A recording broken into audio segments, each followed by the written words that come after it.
So let's dive into a really fascinating topic today, the intersection of financial technology or fintech, data transparency, and how companies actually get the funding they need to grow. We're going to unpack some cutting edge research that really gets to the heart of a major questions in today's high tech economy. And all of our insights today are coming from this one paper, Financial Technology Innovation, Data Transparency, and the Quality of Corporate Financing, which was published in Finance Research Letters. We're going to break down what they found because it's pretty insightful. Alright, to set the stage, you need to know that this research zeroes in on China, and for good reason. Get this. The digital penetration rate for payment servers there is a whopping 95.7%. The place is practically built on high-tech finance. But that incredible number, it actually creates a bit of a puzzle. And here it is, the central mystery.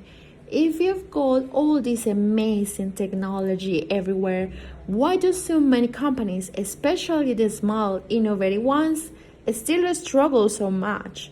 Why do they face such high borrowing costs and just can't seem to get the capital they need? Well, that's exactly what these researchers wanted to figure it out.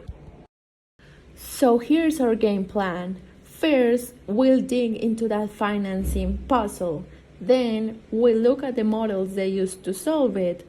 After that comes the fun part, the four key findings. And finally, we'll talk about what this all means for the real world. Oh, and stick around for a quick Spanish summary at the very end. Okay, let's start with China fintech financing puzzle. At its core, this whole thing is really about what economists call information asymmetry.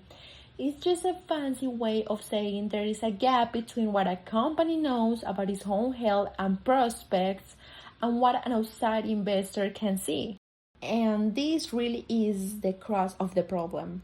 Even in a market that's totally saturated with fintech, tons of firms, especially the ones that are trying to innovate, find it incredibly difficult and expensive to get funding. This exact friction is what sparked this whole study. So, how did the researchers actually dig into this? That brings us to section 2, unpacking their models. And listen, don't worry, this isn't going to be a heavy math lesson. It's better to think of these models as the cool, sophisticated tools they use to find the economic forces hiding just beneath the surface. So, first things first, they needed to measure what they were looking for. They call it financial quality or FQ. Here's all you need to remember. FQ is basically the cost of debt. So a lower FQ scores mean it costs less to borrow money, which means better financial quality for the company. Simple as that. They basically tackle these in 3 steps. First, they look at the baseline effect. Does just being transparent actually help on its own? Second, they check for what they call a fintech amplifier. Does technology make the benefits of transparency even bigger? And third, they looked at the constraint curve. Does this whole relationship bend or break when a company is under serious financial stress? Now, to answer the third question, they needed one more tool, the SA index. This is just a way to measure how tough it is for a company to get its hands on funding. The key takeaway is the bigger the absolute value of this index, the more financially constrained or strapped for cash that company is. Keep that in mind because it's the secret to the most surprising discovery. And that brings us to the results. Let's get to the good stuff. The 4 big aha moments from their investigation when the data finally gave them some clear answers. Alright, finding number 1. This is the foundation for everything else. The data showed loud and clear that being more transparent as a company directly leads to better, cheaper financing, It makes perfect sense, right? It cuts down on uncertainty for investors and they reward that clarity with better terms. Now for finding number two, and this is where it starts to get really interesting.